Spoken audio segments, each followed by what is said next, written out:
Pineal gland atau kelenjar pineal sering disebut sebagai mata ketiga atau indera keenam. Mata yang mampu menembus ke dimensi metafisis ultrasonor maupun di level infrasonor. Sejak dahulu kala, mungkin sudah dikenal dan biasa dilakukan oleh manusia Homo sapiens purba sebelum Adam. Melakukan dhyana atau meditasi di tempat atau di gua-gua yang gelap dan pekat. Ternyata melakukan samadhi itu banyak manfaatnya dalam kehidupan manusia, termasuk dalam meningkatkan kesadaran spiritual dan kemampuan metafisis. Namun, tidak hanya itu saja. Ternyata melakukan meditasi di ruang yang gelap total mampu menstimulasi produksi beberapa hormon penting bagi kesehatan kita, baik secara fisik material maupun secara mental spiritual. Begitulah para tanda panis seluruh alam semesta, baik skala maupun niskala. Bertemu kembali dengan saya, Hyang Weldo, dari channel yang mengkhususkan diri mengkaji segala persoalan kehidupan dalam tataran spiritualitas. Kali ini saya, Hyang Weldo, ingin mengajak para tandapan semuanya untuk memahami keterkaitan kelenjar pineal dengan Picessa creva, di mana manfaat dan mekanisme kerjanya hormon-hormon ajaib pineal gland dengan kunci rahasia pembuka Picessa creva. Agaknya manusia-manusia purba termasuk para leluhur bangsa di Nusantara yang dikenal memiliki kecerdasan spiritual yang mumpuni, yang sudah terbiasa samadhi dalam kesehariannya dalam menemukan kedamaian, yang sudah mengetahui efek positif melakukan meditasi dalam ruang yang gelap gulita, yang seringkali oleh manusia-manusia modern di zaman ini dicurigai secara negatif sebagai ritual khusus memberikan persembahan kepada makhluk-makhluk astral, penghuni gua-gua atau gunung-gunung tertentu yang dijadikan sanggar samadhinya. Barulah di kemudian hari sesudah sains berhasil menemukan dan membuktikan keunggulan kelenjar-kelenjar tertentu di dalam tubuh ragawi manusia ternyata memiliki manfaat istimewa, dapat meningkatkan kesadaran spiritual dan kemampuan metafisis, sehingga mampu menembus ke dimensi supranatural, melakukan teleportasi ke masa lalu, atau mampu membaca data-data yang tersimpan dalam memori besar alam semesta, atau membaca gerak pikiran manusia. Dan ternyata itu sudah menjadi rahasia manusia memiliki kelebihan seperti mata ketiga hingga kepada pengetahuan-pengetahuan khusus tentang keajaiban. Di samping sains dengan segala perangkat ilmiahnya telah memberikan informasi yang penting tentang cara dan mekanisme kerja setiap kelenjar yang ada di dalam tubuh yang berkaitan erat dengan struktur dasar mentalitas dan gerak pikiran manusia. Namun, untuk manfaat yang lebih jauh dan mendalam adalah penelitian yang berhasil dilakukan oleh para praktisi spiritual di zaman modern ini. Ada hal yang menarik, yaitu tentang pembahasan 5 hormon-hormon pineal yang terlibat dalam kecerdasan spiritual yang intuitif, yaitu 5 hormon yang diproduksi oleh pineal gland, yaitu serotonin, melatonin, pinolin, hormon 5-MeO-DMT, dan dimethyltryptamin.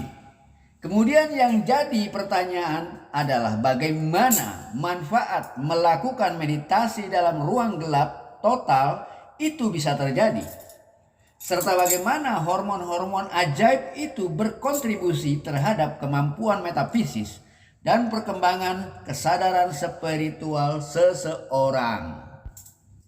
Penting sekali diketahui oleh para tandapan semuanya yang ingin menggunakan salah satu dari kunci rahasia pembuka Picessa creva, yaitu mengetahui secara presisi di mana letak kelenjar pineal tersebut di dalam otak Anda, agar Anda dapat fokus secara tepat ke tempat di mana kelenjar pineal itu berada. Sebab semakin Anda bisa fokus ke tempat kelenjar tersebut, maka semakin kuat dan banyak energi yang terkirim ke sana. Dengan demikian, kita dapat mengaktifasi kelenjar tersebut secara maksimal.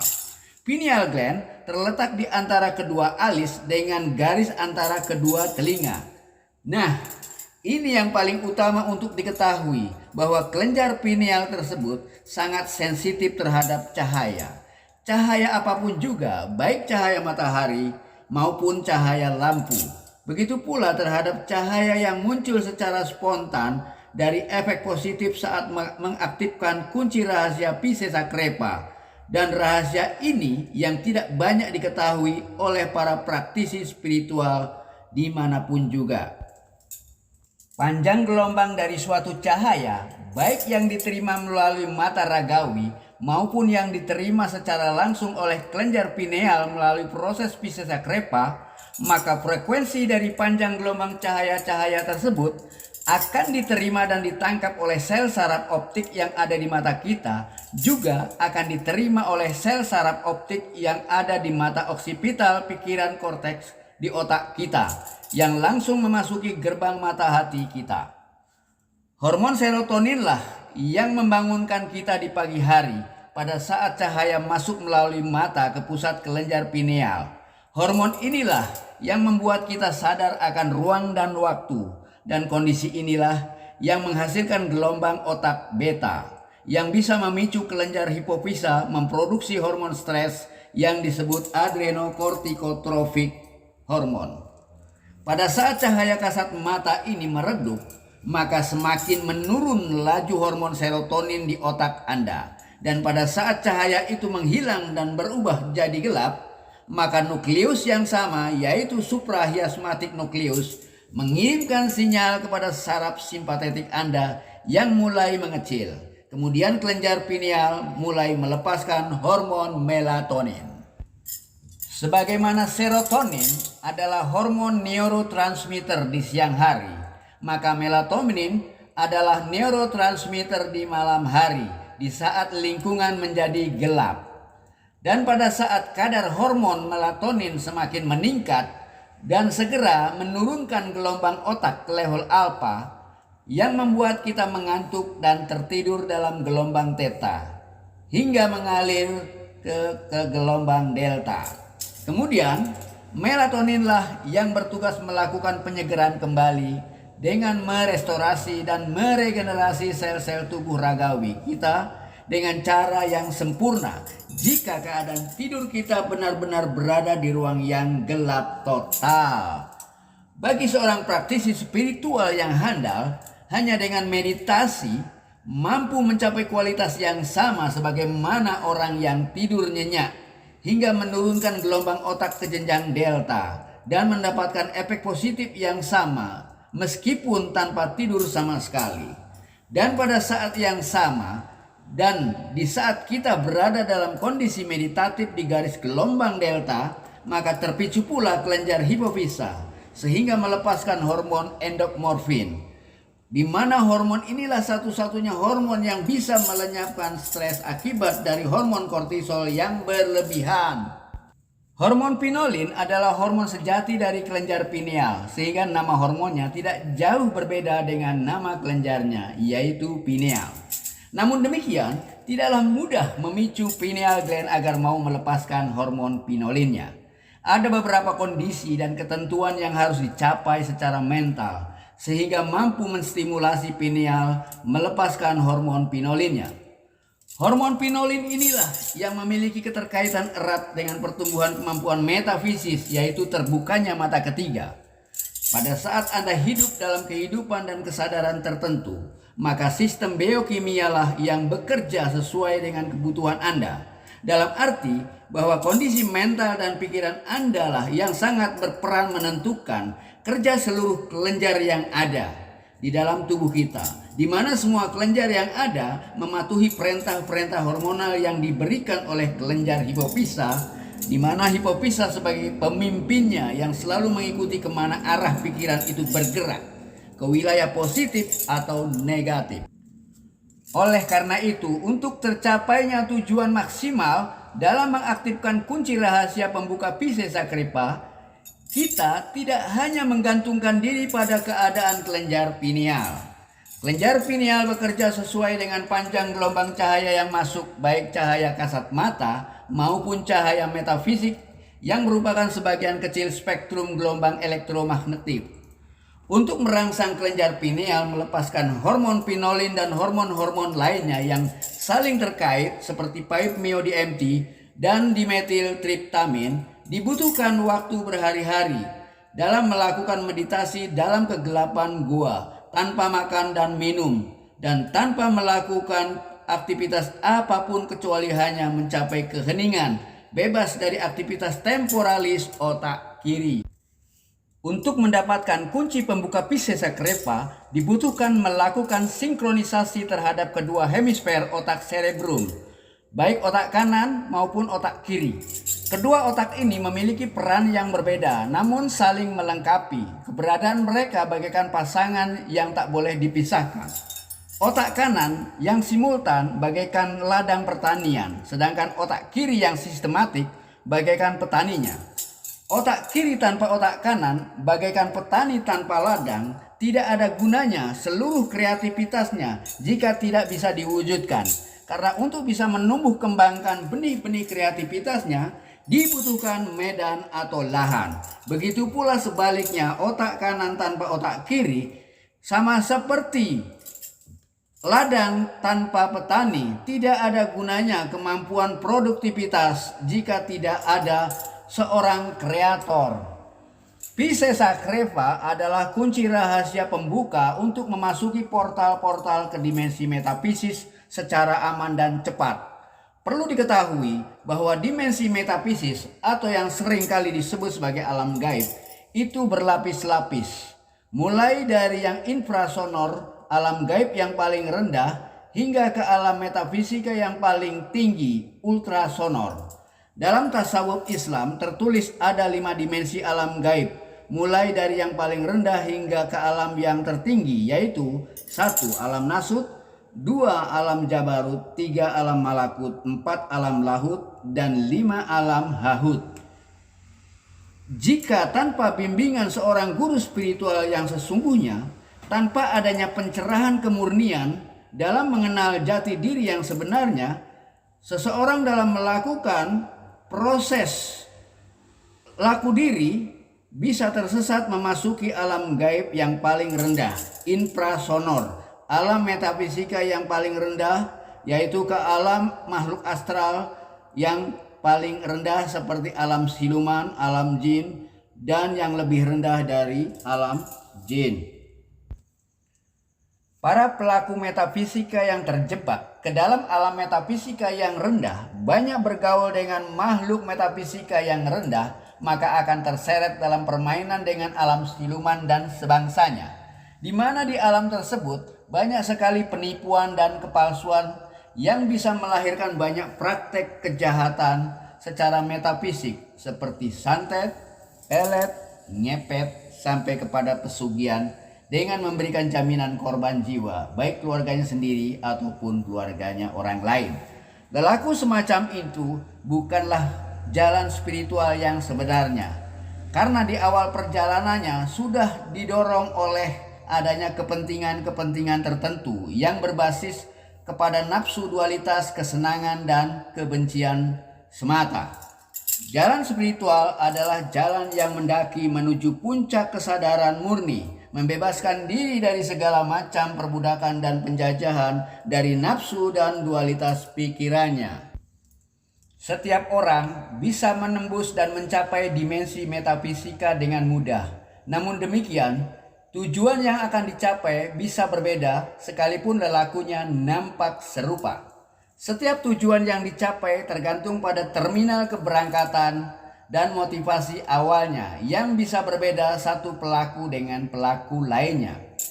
Orang-orang yang merindukan kemerdekaan jalannya harus mendaki menuju dimensi metafisika tertinggi, ultrasonor, masuk ke alam Tuhan, alam kenyataan murni yang sebenarnya. Sedangkan orang-orang yang menjalankan lelaku metafisika tetapi terdorong oleh adanya kepentingan-kepentingan tertentu seperti mencari kekayaan, ingin dipuja oleh lawan jenisnya, mencari penglaris, atau ingin melepaskan dendam dan kemarahan, maka ia melakukan laku metafisik yang menurunkan ke jenjang yang rendah. Karena terikat oleh adanya kepentingan-kepentingan tertentu, maka akan memasuki dimensi metafisika infrasonor, ke alam siluman yang penuh dengan tipuan dan kepalsuan yang menyesatkan.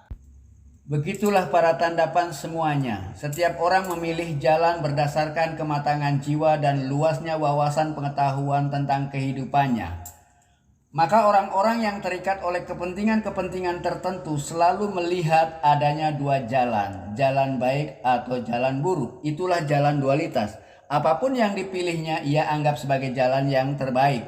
Padahal baik atau buruk hanyalah nilai-nilai dualitas yang ada di kepalanya. Orang-orang yang terikat inilah yang akan terperosok ke bawah, ke alam metafisika yang rendah, yaitu alam siluman, infrasonor.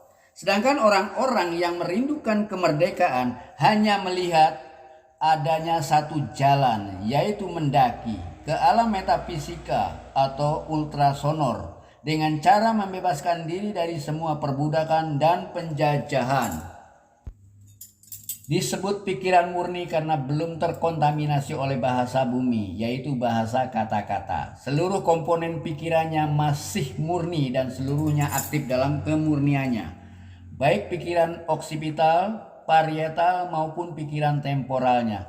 Sehingga apa yang terangkai dalam pikiran prefrontalnya adalah kesempurnaan. Namun pada saat anak-anak mulai mengenal bahasa kata-kata, sebagaimana halnya semenjak Adam mulai mengenal bahasa bumi dan menggunakannya sebagai sarana berpikir maupun berkomunikasi, maka terbentuklah pikiran dualitas, di mana hanya ada salah satu komponen pikiran yang mendominasi prefrontalnya, yaitu pikiran temporalnya. Sedangkan oksipital dan parietal korteksnya menyusut karena tidak berfungsi secara maksimal, sehingga kecerdasan murni prefrontal pun menyusut, tidak ada lagi kreativitas. Sehingga sampai saat ini, semenjak Adam dan Hawa, pikiran dualitas mendominasi manusia.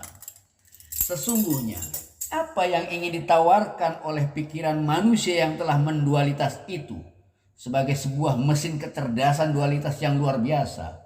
Sebuah kekuatan yang mampu membangun, atau justru sebaliknya sebagai sebuah kekuatan yang bisa menghancurkan suatu peradaban.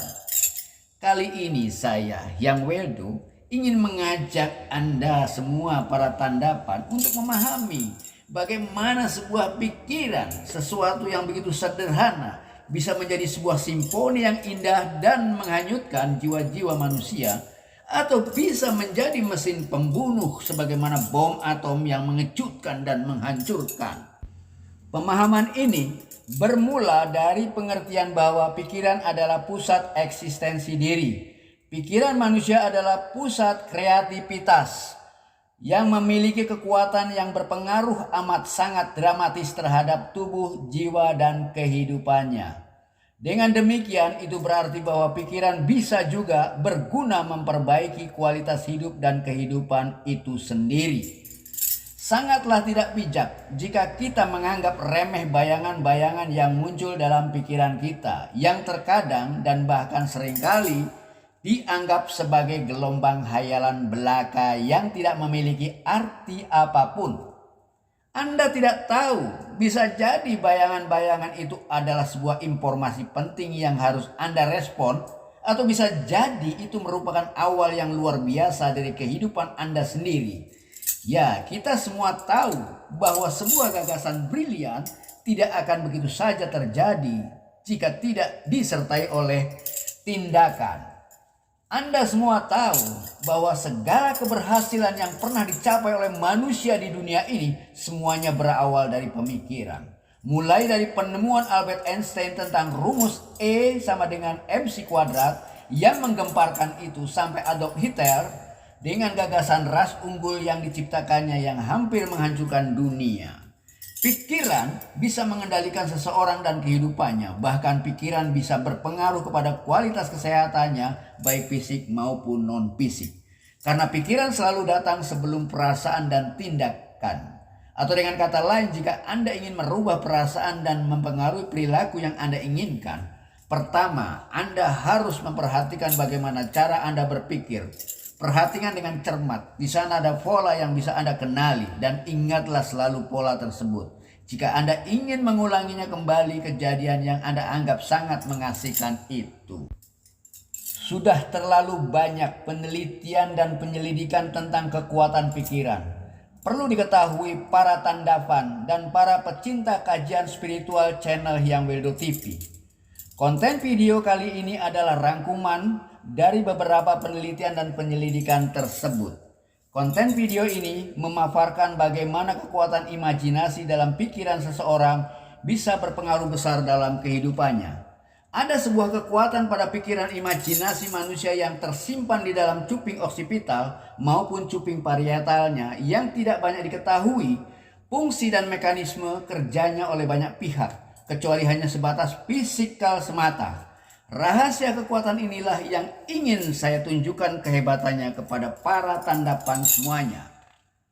Penguasaan akan kekuatan pikiran oksipitalis dan parietalis yang ada di otak kanan Anda akan membawa Anda menuju kepada kehidupan yang lebih baik, lebih sehat, lebih bersemangat, tanpa stres yang berarti. Karena Anda sudah mampu mengendalikan semua yang muncul dalam pikiran Anda.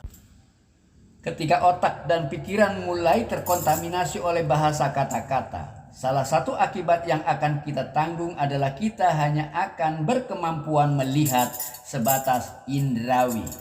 Sebagian kecil dari apa yang terlintas di depan mata kita, sehingga kita tidak dapat melihat, mendengar, mencium, dan merasakan kecuali sebatas kemampuan indra ragawi.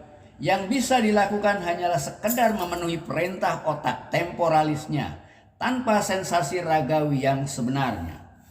Pada saat Adam mulai mengenal dan menggunakan bahasa kata-kata atau bahasa bumi, maka Adam kehilangan kemampuan langitnya dalam berpikir maupun berkomunikasi sebagaimana manusia Homo sapiens sebelum Adam yang bisa bergaul dan berkomunikasi dengan entitas lain di alam gaib.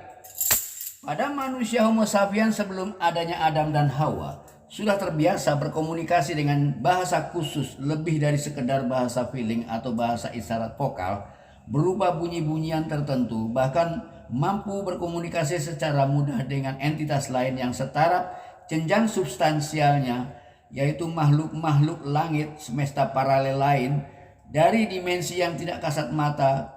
Karena berkat oksipital dan parietal korteksnya kita mampu menyaksikan keberadaannya. Saya selalu tertarik dan berusaha mencermati manusia di masa kanak-kanaknya, sebagaimana saya mengamati saya sendiri di masa kanak-kanak saya sendiri, maupun mencermati masa kanak-kanak anak-anak saya sendiri.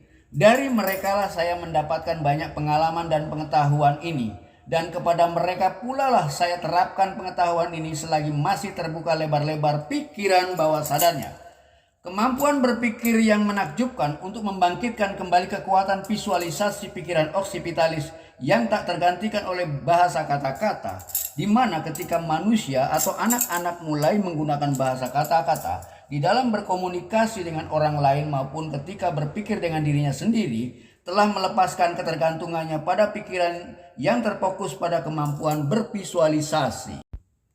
Anak-anak sebelum mencapai dewasa, sebelum mengenal lebih jauh tentang bahasa kata-kata, atau manusia Homo sapiens sebelum munculnya Adam, sebelum mengenal dan menggunakan bahasa kata-kata yang sudah terbiasa berpikir dan berkomunikasi, menggunakan kemampuan oksipital pikiran visualnya dan kemampuan parietal pikiran sensualnya yang ada di otak kanannya, daripada menggunakan kemampuan temporal pikiran verbalnya. Itulah sebabnya pusat pencerahan dan pengembangan jati diri Tandafan Tritya melalui sains dan teknologi metafisiknya, yaitu Piscesakrepa, ingin mengembalikan kemampuan visual pikiran oksipitalnya dan kemampuan sensual pikiran parietalnya yang murni dan bersih dari pengaruh bahasa kata-kata, sehingga kemampuan oksipitalisnya bisa melihat apa yang tidak bisa dilihat oleh mata indrawinya, dan kemampuan parietalisnya bisa merasa apa yang tidak bisa dirasakan oleh perasaan indra ragawinya. Itulah sebabnya Ketika Adam mulai menggunakan bahasa kata-kata atau bahasa bumi, maka Adam menjadi kehilangan kemampuan langitnya, sehingga Adam diturunkan martabatnya menjadi bermartabat bumi. Dan agama menyebutkan Adam telah melakukan dosa, sehingga Adam diturunkan dari surga atau dari langit. Dan semenjak itu Adam sibuk memberikan nama-nama kepada seluruh entitas yang ada. Adamlah yang disebut sebagai manusia pertama yang menggunakan bahasa kata-kata. Ya, begitulah kemampuan berbahasa pada manusia sapien. Memang merupakan prestasi besar dari Adam, sekaligus membawa perubahan besar pada evolusi yang menjadikan manusia sebagai makhluk terunik di alam semesta. Kurang lebih antara seputar 100.000 tahun dan 50.000 tahun yang lalu terjadi suatu perubahan besar dalam kehidupan Homo sapien. Ada semacam revolusi kognitif dalam cara-cara baru dalam berpikir maupun dalam berkomunikasi. Sampai saat ini para saintis tidak tahu pasti apa yang menyebabkan terjadinya perubahan besar bahwa mutasi genetik tanpa sengaja dalam DNA Homo sapien yang mengubah saluran-saluran di dalam otaknya telah membuat mereka berpikir dengan cara-cara yang tak pernah ada sebelumnya dan mampu berkomunikasi dengan menggunakan bahasa kata-kata yang sepenuhnya baru. Dan yang membuat para saintis tak habis berpikir mengapa mutasi pohon pengetahuan ini hanya terjadi pada DNA sapien dan mengapa tidak terjadi pada DNA spesies-spesies lainnya. Mau tidak mau, seharusnya mereka mulai menyadari bahwa ada rencana besar dari Tuhan yang tidak mereka percayai adanya. Berkali-kali Tuhan membuat kejutan dan keajaiban yang cerdas dan logis, dan tidak sedikit ditemukan misteri-misteri yang belum terjawab hingga saat ini. Sebelum mutasi genetik pohon pengetahuan terjadi pada spesies Homo sapien, cara berpikir dan berkomunikasi manusia sapien lebih lengkap. Cara berpikir mereka tidak melulu verbal seperti halnya saat ini yang sudah dilakukan semenjak Adam. Kita lebih banyak belajar dibanding diajarkan untuk memvisualisasikan apa yang ada dalam pikiran kita melalui sistem bahasa yang telah ditentukan oleh orang lain, seperti halnya menyesuaikan dengan pandangan orang lain. Bahasa kata-kata yang dualitas telah menjebak kita. Sesungguhnya bahasa kata itu terbentuk dari imajinasi itu sendiri. Dengan cara berpikir verbal yang dualitas, manusia mengalami kemunduran secara spiritual. Semakin pudarnya ketajaman penglihatan oksipitalnya dan perasa parietalnya, sehingga manusia terjebak dalam perangkap dualitas bahasa dan dualitas pikiran. Kita kehilangan kekuatan utama yang menunjukkan keunggulan substansi kita dan secara mendalam telah menjadi tanda telah terjadinya proses evolusi dalam otak kita. Dan kita harus membayar kehilangan beberapa kemampuan dalam menangkap kenyataan dengan segala sensasi yang telah hilang. Inilah yang disebut dosa Adam, yang oleh kepercayaan Kristianisme disebut sebagai dosa warisan, di mana seluruh keturunan Adam ikut menanggungnya pula. Sebagaimana Adam, maka seluruh cucu keturunan Adam terperangkap juga pada bahasa yang sama, yaitu bahasa bumi.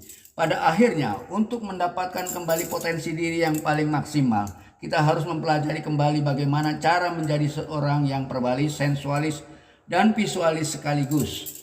Pisesakrepa akan mengungkapkan bagaimana fungsi oksipital atau penglihatan pikiran, fungsi parietal atau perasa pikiran, dan fungsi temporal atau pendengaran pikiran yang murni tanpa terkontaminasi oleh kekuasaan bahasa, dan bagaimana bahasa dapat membatasi jarak visualnya.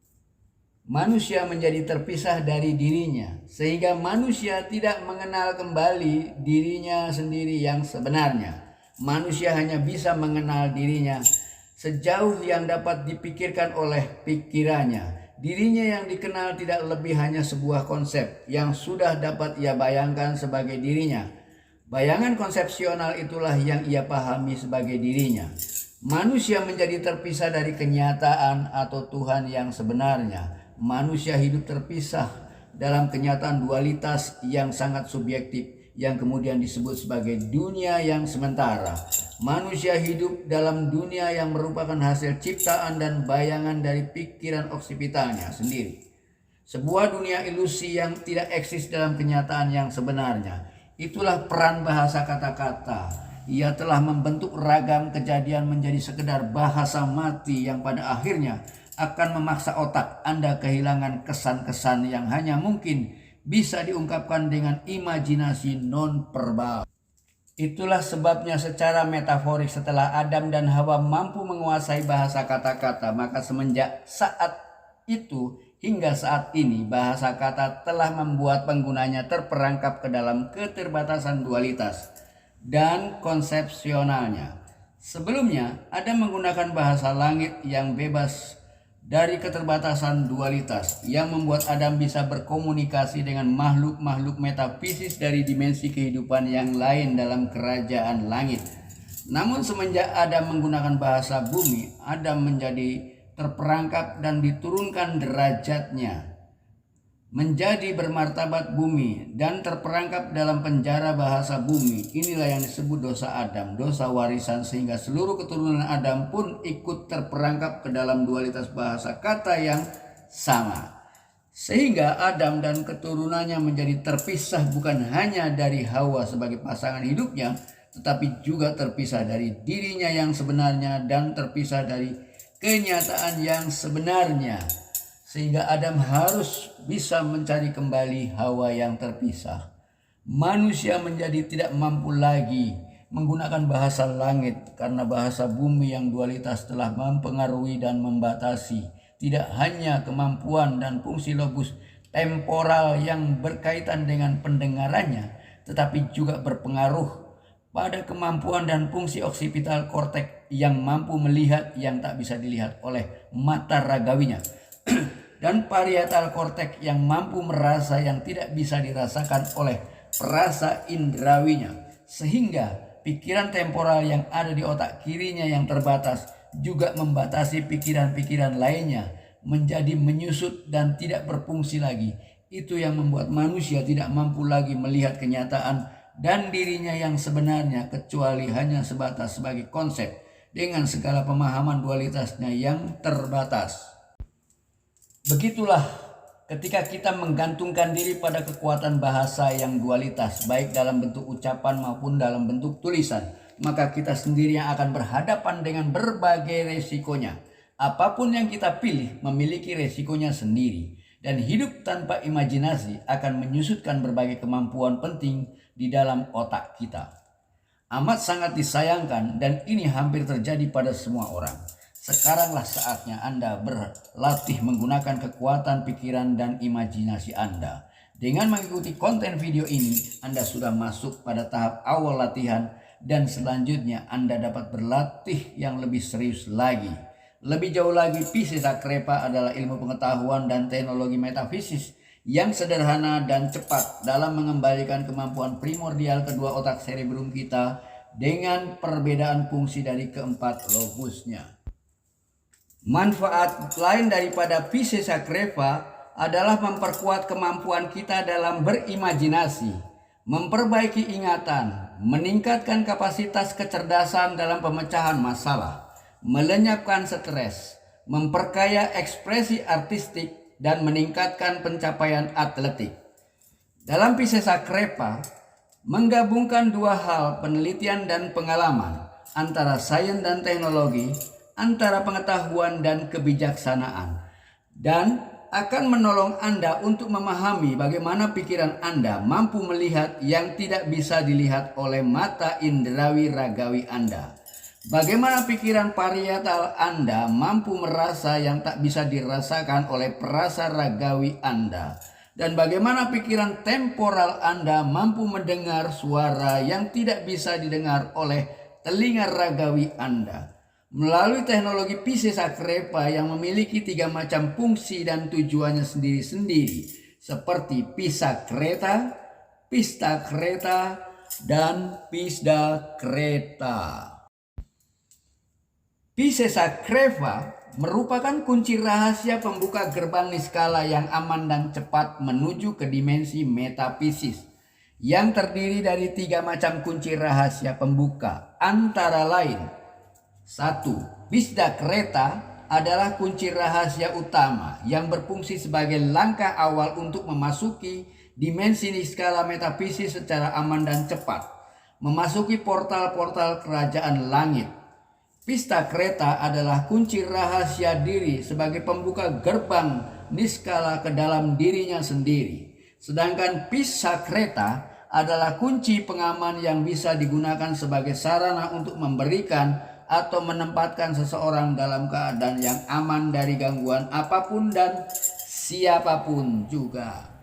Ya. Nanti di sini yang kita lakukan ya, mungkin mengaktifasi cakra, mensinkronisasi otak kanan dengan otak kiri, ya. Karena belajar spiritualitas adalah belajar menyaksikan kenyataan apa adanya. Maka kita punya apa? Kita punya sarana yang dipersiapkan oleh alam semesta yang disebut otak kanan dan otak kiri. Itu yang disebut hemisfer. Kita punya dua hemisfer, kanan dan kiri. Dalam otak kiri ada yang disebut lobus temporal. Lobus temporal ini berkaitan erat dengan pendengaran. Ya. Tapi lobus temporal ini sebetulnya punya kemampuan, kalau diolah dia punya kemampuan mendengar yang gaib, mendengarkan yang sulit didengar oleh telinga. Tapi gara-gara kita mengenal bahasa, kemampuan temporalis kita hilang karena bahasa membuat kita terjebak.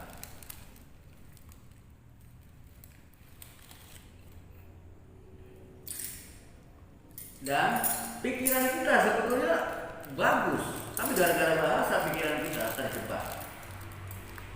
Ya, otak kita yang betul-betul punya yang disebut pikiran itu otak kiri. Otak kanan itu sebetulnya bukan pikiran lagi. Karena yang betul-betul berpikir itu hanya otak kiri. Pikiran kita ketika mulai berpikir gara-gara ada bahasa. Sebelum ada bahasa, dia tidak berpikir. Dia hanya menerima data-data yang kemudian dikelola. Dan data-data bukan hanya dari temporal, bukan hanya dari mata, bukan hanya dari telinga, juga dari mata, dari oksipital, juga dari parietal. Semua data-data yang diterima dari oksipital, parietal, temporal itu dikelola di prefrontal. Nah, selama ini manusia hanya menerima data-data temporal, hanya bahasa yang diterima, sehingga data-datanya hanya melulu bahasa. Kita kan banyak menerima ilmu-ilmu kan semuanya dari bahasa, dari buku. Sedangkan yang dibutuhkan oleh mata dan perasaan nggak pernah dapat kita. Ya, semua melulu kita dapatkan untuk telinga, dan itu pun berupa bahasa. Ini yang menjebak kita. Sehingga otak kanan itu gak pernah dipakai. Otak kanan itu berkaitan dengan mata. Itu yang disebut dengan oksipital. Berkaitan dengan rasa, semua rasa kita, termasuk kulit, lidah, kemaluan. Semua rasa itu ada dalam parietal. Nah, jadi ada di sana semua. Ada di dalam parietal, ya. Nah, otak kanan ini jarang digunakan. Mulai kapan otak kanan ini jarang digunakan? Ya, kalau kita melihat dari sisi keseluruhan, otak kanan ini mulai jarang digunakan setelah ada Adam. Ya, karena Adam itu sebagai manusia pertama yang mengenal bahasa. Itu informasi. Sebelum Adam, jadi yang disebut Adam itu bukan manusia, bukan Homo sapiens pertama. Adam itu merupakan Homo sapiens pertama yang mengenal bahasa. Jadi sebelum Adam sudah ada Homo sapiens. Ya. Karena yang Adam dikenal sebagai yang menemukan bahasa, yang menciptakan bahasa. Dan itu pengetahuan pertama yang diperoleh oleh manusia, bahasa. Tapi itu yang menjebak kita. Nah, kalau secara personal, kapan kita tidak lagi menggunakan otak kanan? Pada saat kita mulai mengenal bahasa. Ketika masih anak-anak, ya, otak oksipital sama barrier neokorteksnya itu masih terbuka, sehingga anak-anak itu mampu melihat yang gaib, mampu melihat yang tidak kelihatan oleh mata, mampu mendengar yang tidak didengar oleh orang biasa, mampu merasakan sesuatu yang ada yang hadir. Dia bisa merasakan kayaknya ada yang hadir. Itu perasaan, itu parietal.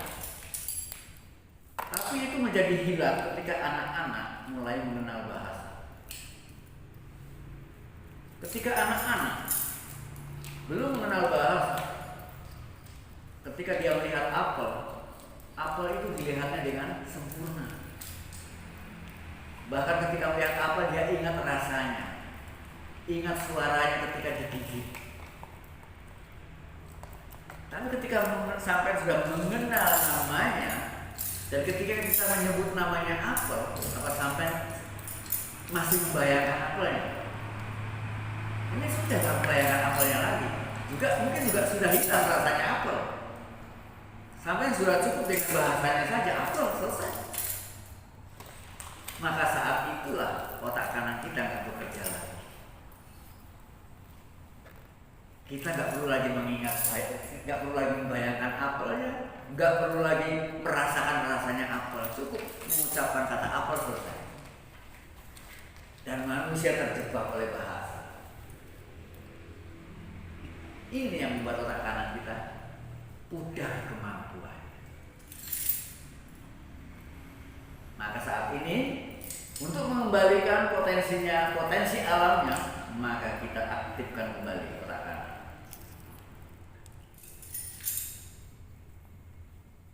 Ya, kita aktifkan kembali. Dan perlu diketahui ya, yang tadi otak kanan itu berkaitan dengan mata. Ya. Dan mata kita yang punya kemampuan menerima cahaya, dan cahaya ini diperlukan oleh pineal. Pineal hanya bisa dipacu oleh cahaya. Ya. Ketika cahaya masuk ke dalam mata kita, ketika kita bangun pagi-pagi, cahaya mulai masuk, maka dia akan menstimulasi yang namanya hormon serotonin. Ketika hormon serotonin masuk keluar, kita sadar, loh sudah pagi. Kita mulai menyadari, melihat lingkungan. Oh, aku baru bangun tidur, masih di kamar. Dia menyadari dirinya dengan lingkungannya. Ini serotonin. Serotoninlah yang membuat kita terbangun, melakukan kegiatan di siang hari. Juga serotoninlah yang membuat hipofisa mengeluarkan banyak adrenokortikotropik, membuat pikiran kita selalu berada di wilayah beta yang membuat kita stres.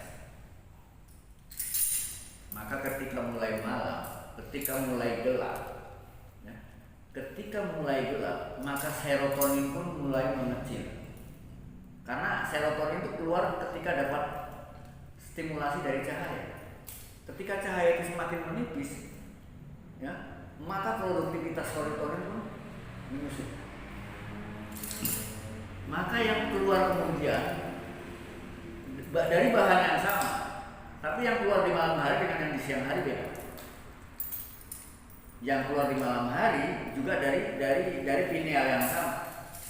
Maka keluarlah ketika mulai gelap, maka keluarlah yang namanya melatonin. Nah, ketika melatonin ini keluar, ya, dilepaskan dari pineal, maka dia tugasnya melatonin adalah, dan itu keluar pada saat kita tidur. di malam yang gelap. Nah, ketika kita keluar, tapi kalau kita melakukan meditasi bisa tanpa tidur pun bisa keluar dengan meditasi.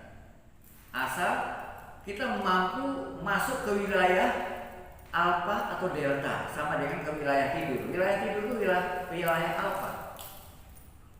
Bisa ke wilayah theta waktu tidur. Maka pada saat kita melakukan meditasi sampai gelombang otak kita di tingkat theta, maka itu sama dengan tidur.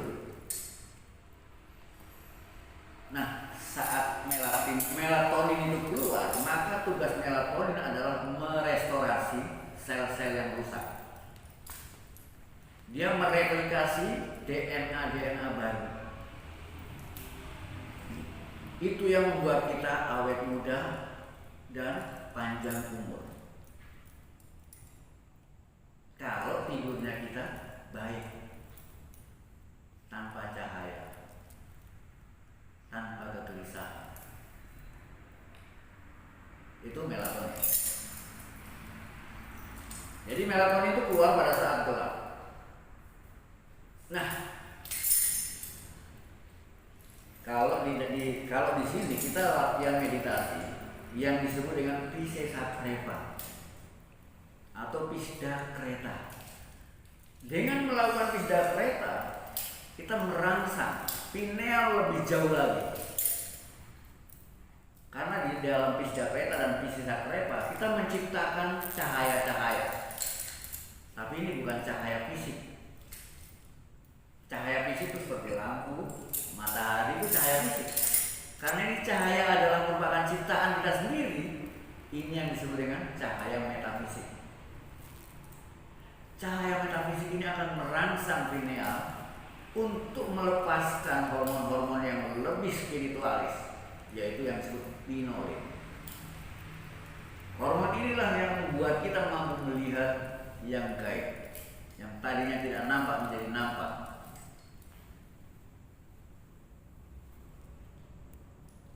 Kita bisa melakukannya lewat salah satu teknik meditasi yang ajarkan di sini yang disebut dengan Pisda Kreta, Piscesakreta. Ada 3, Piscesakreta, Pisda Kreta, Pisda Kreta. Masing-masing punya gunanya sendiri. Orang untuk melepaskan pinolin, hormon pinolin dari pineal, itu biasanya membutuhkan bertapa atau meditasi di dalam gua yang gelap selama 4-5 hari. Pinolin baru keluar. Itu kalau kita mampu melakukan meditasi ya 3 atau 5 hari di gua yang gelap tanpa keluar selama 5 hari, tanpa melakukan aktivitas apapun, hanya meditasi.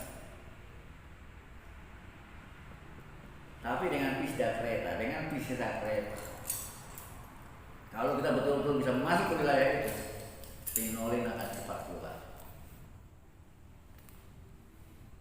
Kalau kita mampu meditasi ke tingkat lebih dalam lagi, muncul lagi hormon lain yang lebih tajam, yang disebut 5-MeO-DMT. Namanya 5-MeO-DMT. Dengan hormon ini kita mampu membaca pikirannya orang.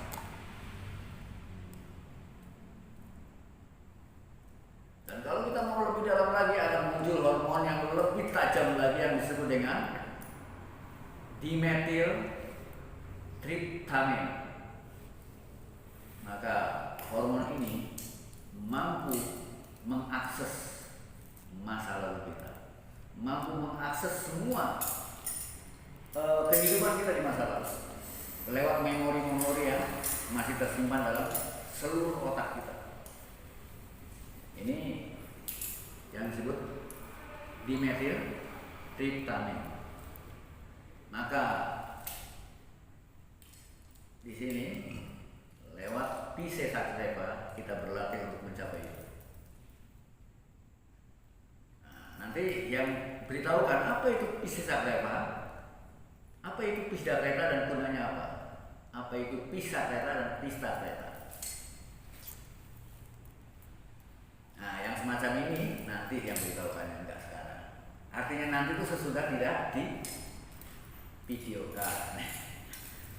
Karena yang itu secara teknis harus tidak disiarkan. Teknis itu kan dapur. Ya, masa restoran mau ngasih tahu rahasia resepnya? Ya, jadi kemudian untuk melakukan sebuah gerakan-gerakan nanti kita aktifasi cakra-cakra. Dalam diri manusia itu ada 22 cakra. Kita memiliki 3 substansi: atma, jiwa, raga. Raga punya 7 cakra, jiwa punya 7 cakra, atma juga punya 7 cakra. Tapi yang kita aktifkan nanti cakra jiwa dulu, bukan cakra raga, cakra jiwa. Nah, Pisda kereta ini sebetulnya password. Fungsi password adalah untuk menembus portal. Portal itu artinya pintu gerbang niskala. Ketika kita melakukan sinkronisasi antara otak kanan dan otak kiri, itu berefek metafisis. Kita bisa menembus ke gerbang niskala. Menembus gerbang niskala bukan hal yang sederhana. Sama seperti halnya mampu masuk ke wilayah hutan belantara. Hutan belantara bisa menakutkan, bisa menyenangkan. Ya. Dimensi niskala bisa menyenangkan, bisa menakutkan. Ya. Masuk ke wilayah itu. Karena dimensi niskala itu banyak berlapis. Di sana banyak kehidupan. Manusia-manusia, katakanlah makhluk-makhluk yang tidak nampak di mata. Mereka juga punya tingkatan. Niskalanya itu juga bertingkat. Ada 4 tingkat.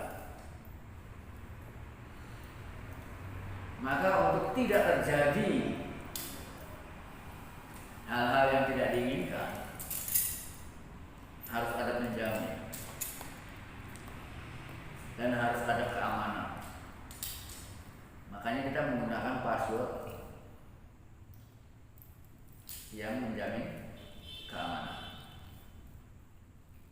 Karena masuk ke wilayah itu bisa saja terjadi penampakan. Bisa saja penampakan itu mengaku sebagai ini itu. Apakah sampai tahu itu asli atau tidak? Ya. Karena dia tidak ingin ini berulang lagi kayak di Bali benar. Orang nggak ngikuti peraturannya dia. Ya karena ya maklum. Dia orang itu masa yang mau melarang dia meditasi membayangkan apa? Saraswati, membayangkan Parwati, Saraswati. Parwati Durga. Iya.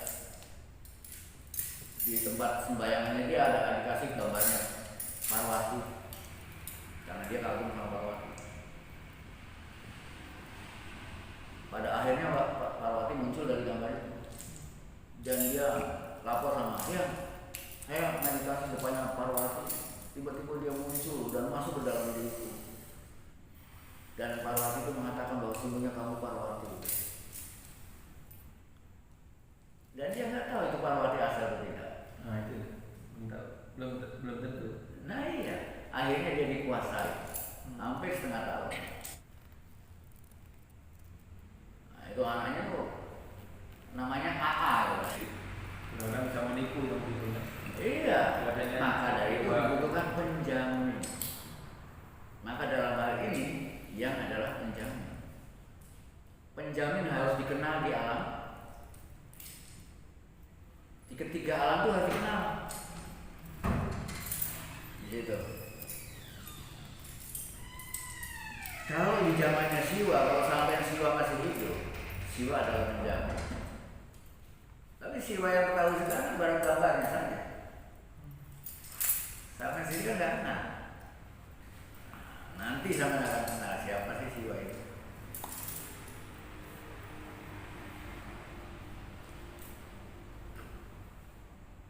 Semua lewat password ini sampai akan mengetahui semuanya. Tapi semua yang sampai kenali nanti sangat tergantung pada pola pikir sampai. Karena yang akan tampil ini juga tahu dia. Kayaknya aku belum layak tampil nih. Pola pikirnya dia masih ada yang menghambat ini. Gitu.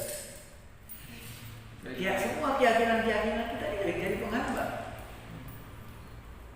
Ya. Pribadi kita ya. Iya. Satu contoh misalnya Muhammad mau tampil, sampai nggak kenal. Misalnya sampai kenal, nggak mungkin. Nah, karena sampai latar belakangnya Hindu, yang muncul kok Yesus gitu. Ini penghambat. Maka kita biarkan semuanya tampil apa adanya tanpa hambatan apa-apa. Makanya orang masuk ke wilayah spiritual, semua keterikatan itu harus dihancurkan. Terikatan terhadap agama, keyakinan, pemahaman, adat istiadat. Ini dalam pencapaian. Tapi dalam hidup kita tetap aja dalam adat istiadat nggak apa-apa. Ya. Tapi dalam pencapaian spiritual kan itu urusan pribadi kita. Gitu kan? Jadi bedakan di sini. Ya. Ada pertanyaan?